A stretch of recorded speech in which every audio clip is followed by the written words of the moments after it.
Hello, welcome to my channel. My name is Hannah and let's talk books.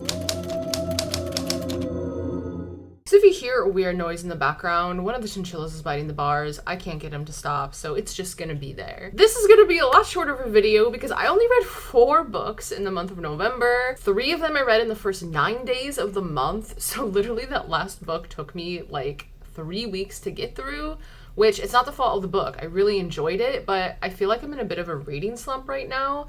And also there are 2 major video game releases that just happened, so I've been more interested in that than reading lately, and so that's been taking up more of my time.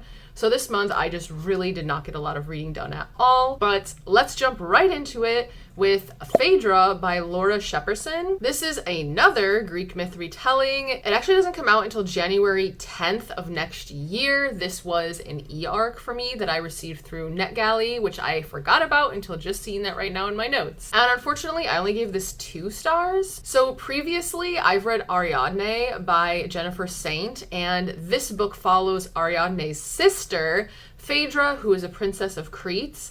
And their whole story is like the Minotaur story, but that is literally just the very beginning of this book. And so in this one, Phaedra marries Theseus, who is old enough to be her father, and she is taken to the city of Athens, which is just like a completely lawless court. And here is where I have to add a content warning.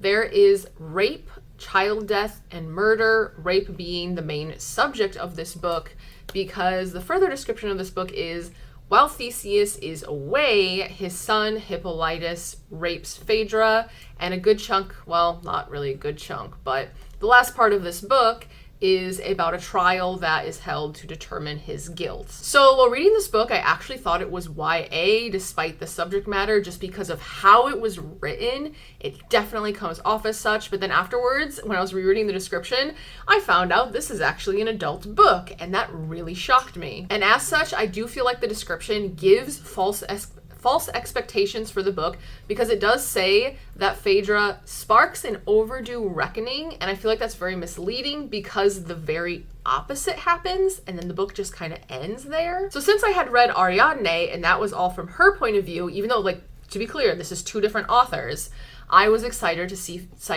oh my god, I really can't talk right now. I was excited to see Phaedra's POV. However, there are like 8 POVs in this book. Like, it is really insane. And there are 56 chapters, so there's very short chapters. But out of those 56 chapters in this book, only 17 are from Phaedra's point of view. So I felt there were a lot of characters that really added absolutely nothing to this story, and I would find myself just being bored while I was just waiting for it to finally get to Phaedra's point of view again. Speaking of this huge cast of characters, unfortunately everyone, even Phaedra herself, comes off as really one-dimensional. Pretty much the book would like pick a hobby for them, and that would be the only part of them we would really see. So whenever a character would pop up or was discussed, it would only be about that one thing. Like for Phaedra, it's painting, Hippolytus, it's horseback riding, Theseus is democracy, and Medea is her children.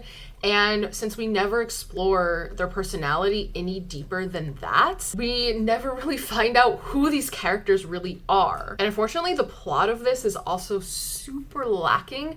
Pretty much once Phaedra gets to Athens, she never leaves her rooms at all. And so much of this book is literally just people coming to her room, talking to her, and then leaving.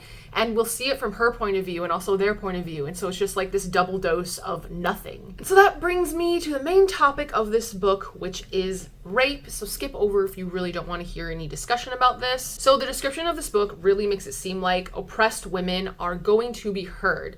Like in Athens, women are just nothing. They are the lowest of the low, and men rule everything. And so it really makes it seem like we're going to see some justice for these women. But that really doesn't happen. Almost every page of this book talks about the brutalization of women. Every man is a rapist and every woman is a victim. Like, literally, I'm not generalizing. That's literally how it is presented in this book. I was expecting some sort of like mass uprising, or where women were going to tell their stories or something. However, when this like trial happens, Phaedra is the only one that speaks. And even then, it's just for such a short amount of time. And so instead of these women being heard and taking back some power for themselves, it's just Phaedra and the other women are literally just nameless voices in the night. And so with how this book ends, I really don't see the point of it. Obviously, it's a Greek tragedy, and so I don't exactly expect there to be some sort of like happy ending. With the minimal plot and like no character development, I struggled to care. We simply stayed surface level on a topic that really should have been delved in deeper, especially since this is an adult book. That's another reason why I thought it was only YA, is because we just stayed so surface level. Like, there were some sparks in the beginning where I'm like, oh, this is gonna go in a good direction and have some serious discussions, but it really just never happened. And so I'm actually gonna read 2 quotes from this book where I read them and was like, okay, this is gonna actually be a good book. So the first quote is, "It was not until 10 summers later, when Theseus was to come to Crete, seeking power beyond what we could give him, that I was to learn the truth, that any man can throw words up into the air, and it is women who must pay when those words land." And the second quote is, "I know that history will judge me, but history is written by men." And so those really make it seem like we're gonna flip the script in this book, right? Doesn't happen. So overall, this was a very, very unsatisfying story where it really should have gone all in on this very serious topic. And as I was looking forward to Phaedra's point of view, I was very disappointed in the fact that I got multiple points of view describing how annoying a table was. So next I actually read The Mary Shelley Club by Goldie Moldavsky. This is a YA horror thriller, so this one actually is YA. And I gave it 3.5 stars. Also, this came out in 2021, almost forgot to say. So a year after a home invasion that ended in death, our main character, Rachel, is getting like this fresh start in a new town, new school, and she soon discovers the existence of this secret society called the Mary Shelley Club that revolves around the horror genre, and she is determined to join it. So I went into this blind. Like, I had read the description probably like months ago, but I didn't when I picked it up from the library. It is very easy to read. The font is very large. However, like, the pacing of this felt simultaneously fast and slow. It was very weird. Every person in this is a horrible friend and a terrible person. You will not find very many likable characters here. I really did enjoy the horror references here. Sometimes in books like this, where it deals with actual like horror books and movies from real life, there'll be like really old ones that maybe a more like modern audience might not know. But no, there were a lot of modern movie references in here, and I really appreciated that and got all of them, kind of thing. So the book did get my heart rate up, but I was let down in the end. I didn't like the ending, and with the characters just being really not likable, it just wasn't as fun of a time as it should have been. And the whole concept of the Mary Shelley Club seems more disrespectful to the horror genre than embracing it, and so that was a bit of a letdown as well. And also, I'm just going to say a very minor spoiler here, like it's in the very beginning of the book, but the club does these things called fear tests, and that's the spoiler, like that they do these things called fear tests. But my question with those is, how did no one get shot while doing those? How did they think no one would fight back? The club was basically like pulling pranks on people that were meant to scare them. And I don't understand how they never expected anything bad to happen or have no one get hurt. Like, I thought that was really stupid, especially in America. Like, if you're invading someone's house, you're probably gonna get shot in the face. So overall, this book for me was very strange because it was like fun at the same time, but also stupid. And it really didn't feel like these characters were in love with horror in a healthy way.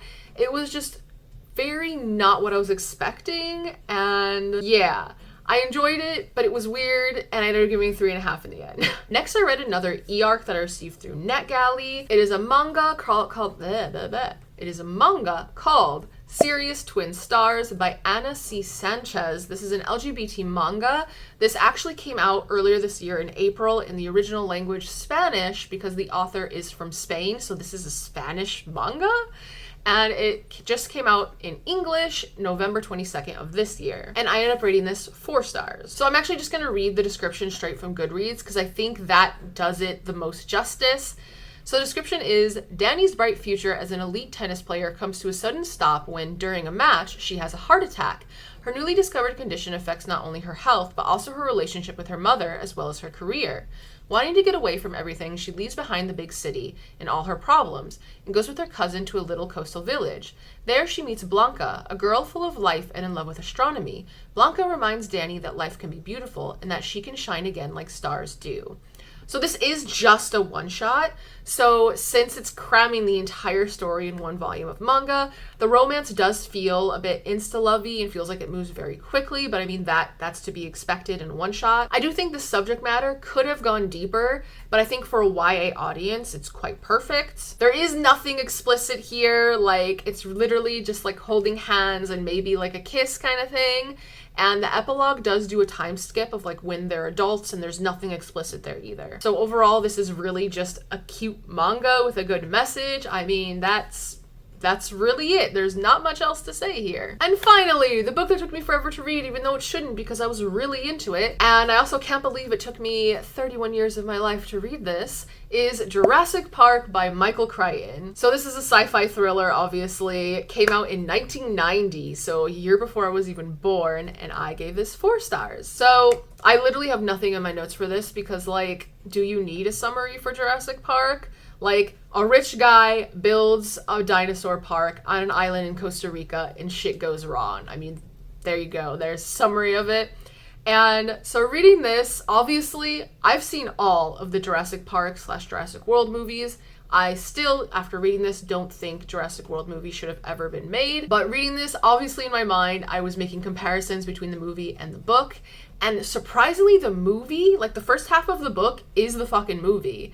Or at least the first half of the movie. Like, they follow it so well. There's only, like, minor changes. Like, for some reason in the movie, they made the girl sibling, they made her older, where in the book it's the opposite. And then from there, the plot changes, but I actually think it's for the better. Like, I feel like the movie did it well, and I feel like it also represented the characters on screen, like, perfectly. Like, reading the characters in the book, even though they obviously all have the same names, like, I could recognize those characters in the book. Like, I was picturing the actors in my head because the way they portrayed the characters was really similar to how they are in the book. So to me, like, they connected very, very well. And then the second half of the book, I could see scenes of where the other movies, like, picked them to put into those iterations. Like, I was just like, oh, okay, well, this scene was in Jurassic World, or this scene was in a later Jurassic Park movie. And so I thought that was really interesting. Like, the other movies really, really just take so much inspiration from the first book still, which getting 6 movies out of, like, what is it, 2 books? I know there's The Lost World. I don't know if there's any books beyond that. It's a little much. For the book itself, it does hook you instantly because it is like the movie where it shows like there's this weird little dinosaur incident, but then we don't see dinosaurs for the next 150 pages. So it does get very slow and very technical. Like, if you don't enjoy things being explained in a technical way or seeing computer code, you're not gonna like this book. Because there are actually images of code in here. There's images of like what they're seeing on the computer screen. There's a lot of talk of chaos theory because of Malcolm's character being this mathematician. So there is a lot of discussion of like why this is happening, how we got here, why it's all going wrong kind of thing. And that is, I would say, 50% of the book. So if you don't like that, I would not recommend this. But basically, those first 150 pages is the world building. It's like how we got here, why this is happening. And then we finally get into the action with the dinosaurs. And from there, it really just takes off. So it does kind of do all the world building ahead of time and then is like, all right, everything is set up. Now shit's gonna go wrong kind of thing. And the chapters are actually quite short. When we do get more to the end, they are a bit longer, but I love how snappy they are. And like the scene changes, like there'll just be like a little space and then we'll have like maybe a few paragraphs of what's happening elsewhere, and then there'll be another space and we're going back to another scene. So like you're constantly jumping between the characters, and so there really isn't downtime because there's always something happening while maybe these characters are sleeping, while these people are awake dealing with this mess kind of deal. So there is a lot of action, and I just love how it jumps around and there's always something happening. And the dinosaurs themselves, like I was obsessed with dinosaurs as a kid, which is why I have no idea why I haven't read this book earlier. I had such vivid images of them on my mind as I'm reading the book. And so I feel like by seeing the movies and being so obsessed with dinosaurs, this was pretty much just a movie playing in my head that was so detailed, and I loved it. Like, I feel like the dinosaurs came off really well. The T-Rex is more involved in the book, and I liked that. But overall, I feel like this did surpass my expectations. I am considering it one of my favorite books that I've read this year, but I didn't want to give it 5 stars because, like, the slow moments were slow. Like, I kind of struggled to read more than like 20-25 pages at a time in the beginning, just because it took a bit to get into, which is so frustrating since it does that hook in the beginning. But I guess that's how it keeps you like going through this part to get to the good stuff kind of thing. And there are some scenes where I found confusing to understand what was happening in the end or how these characters got from point A to point B kind of thing.